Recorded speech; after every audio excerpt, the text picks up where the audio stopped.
नमस्कार, टीवी 9 राजस्थान पर आप सभी का स्वागत है और यह इनसाइड स्टोरी जहां हम बात करते हैं राजस्थान में जो खबरें सबसे ज़्यादा चर्चा में हैं उनके पीछे आखिर क्या सियासत है, कहानी क्या है, मतलब पर्दे के पीछे कहानी क्या है। तो देखिए, राजस्थान में सबसे ज़्यादा चर्चा है पचपदरा रिफाइनरी की। रिफाइनरी जो कई सालों से अटकी हुई थी और अब उसका उद्घाटन आखिरकार होने जा रहा है। उद्घाटन करने आ रहे प्रधानमंत्री नरेंद्र मोदी खुद, और ये ऐलान हो चुका था आपसे लगभग 10 से 12 दिन पहले ही। 21 तारीख कल है और यानी कल प्रधानमंत्री मोदी आएंगे बाड़मेर और रिफाइनरी का पचपदरा में उसका उद्घाटन करेंगे। लेकिन उससे पहले ही यहाँ पर सियासी शोर भी नज़र आने लगा है। क्यों हो रहा है सियासी शोर, कौन कर रहा है?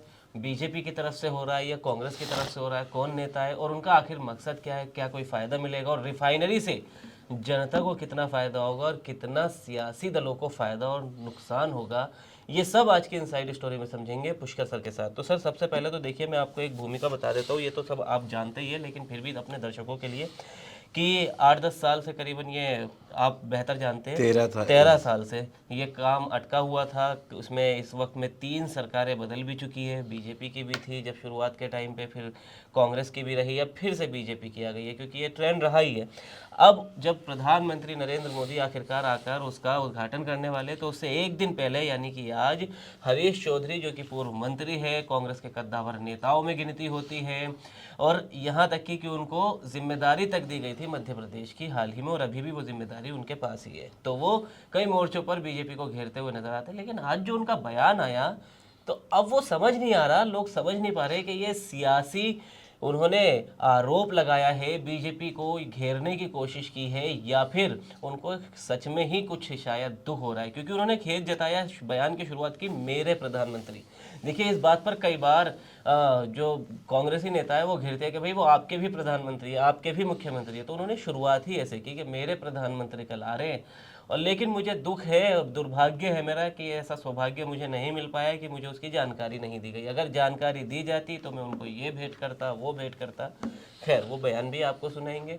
और इसके अलावा कई नेता, चाहे मानवेंद्र सिंह जसोल हो, खुद मुख्यमंत्री हो, या बीजेपी के और कई नेता हो, वो लगातार पचपदरा रिफाइनरी के आसपास अब नजर आ रहे हैं, क्योंकि कल ही प्रधानमंत्री को आना है। तो वो खुद को भी दिखाने की कोशिश कर रहे हैं कि भाई देखिए, प्रधानमंत्री के आने से पहले कितना हम एक्टिव हो गए और कितना हम सजग है कि हम यहाँ पर लगातार रह रहे हैं। मुख्यमंत्री तो कई चक्कर वहाँ के लगा चुके हैं, औचक निरीक्षण भी कर चुके हैं, हर चीज़ का जायज़ा ले रहे हैं। अब कई खबरें ये भी आ चुकी है कि भाई छाछ भी मिलेगा, पानी का ऐसा इंतजाम किया गया है, और गर्मी है क्योंकि ऐसे तरह के इंतजाम है। तो सर, कांग्रेस और बीजेपी की आखिर राजनीति क्या है पचपदरा रिफाइनरी पे? देखिए, पहले मैं आपको हरीश चौधरी के जो आप मेरे प्रधानमंत्री, वो जी पूरी तरीके से तंज है जी और वो कोई दुख का दिया हुआ नहीं। वो हर बार वो वहाँ से दायूद से विधायक होने के बावजूद उनको नहीं बुलाया गया है। जी ये उन्होंने ऑफिशियल ऑन रिकॉर्ड कर दिया है। जी जबकि जब इस तरीके की परियोजना होती है तो ये स्थानीय विधायक या सांसद हो, चाहे दूसरी पार्टी के हों,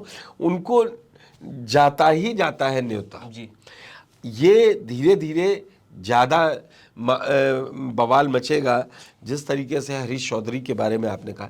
और देखिए, पचपदरा रिफाइनरी की जो बात कहें, इससे लोगों को फ़ायदा, रिफाइनरी बन रही है, उत्पादन होगा, अच्छी चीज़ें हैं, वो सब छोड़ दीजिए। इसको सिर्फ सियासी चश्मे से अगर दर्शक समझें, इसको इसका सीधे सीधे फ़ायदा लेने की बात है। जी तो आपको जिस दिन 21 तारीख डिक्लेयर हुई, पूर्व मुख्यमंत्री सीएम अशोक गहलोत ने सिलसिलेवार तरीके से समझाया, अपनी बात रखी सोशल मीडिया पोस्ट के थ्रू कि कैसे कैसे ये अटका। जी ये हकीकत है कि जब 13 में वो कोशिश कर रहे थे, इसीलिए वो कह रहे हैं कि हमने तो ज़मीन भी दे दी थी, लेकिन वो 14 में वहाँ चेंज हो गई सरकार, केंद्र में भी सरकार चेंज हो गई थी 14 में। फिर वो आप जानते हैं, फिर वो 18 में काम शुरू हुआ, तब तक फिर कोविड काल आ गया।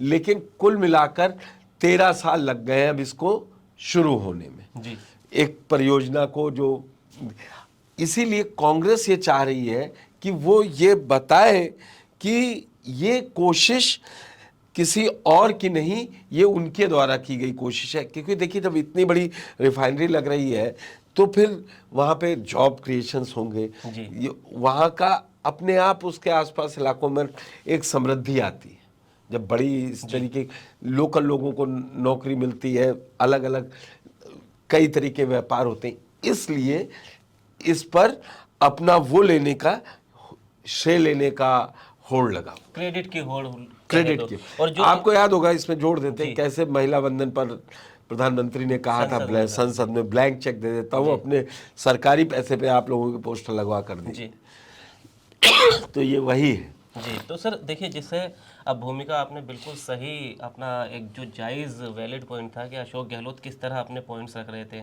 वो भी ये दिखाने की कोशिश कर रहे हैं भाई हम चाहते थे लेकिन नहीं हुआ। और वो क्यों नहीं हुआ वो ये भी दिखा रहे, वो बता रहे। भाई लेकिन इसमें एक और बड़ा आरोप जो बीजेपी पर या कहे कि लग रहा है कि भाई जो 40,000 करोड़ से भी कम की परियोजना थी वो अब 80,000 करोड़ की हो गई है, तो वो किसके माथे लगेगा आरोप? नहीं, वो तो जो सरकारें तब से रही हैं वही लगेगा, स्टेट नहीं।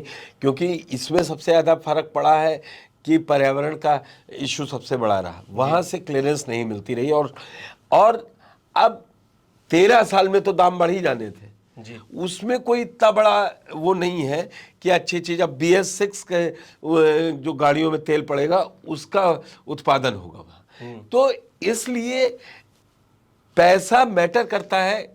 खुद मोदी जी लगातार कहते हैं कि हम योजना का शिलान्यास भी करते हैं और योजना का उद्घाटन भी करते हैं, हम ये करते हैं।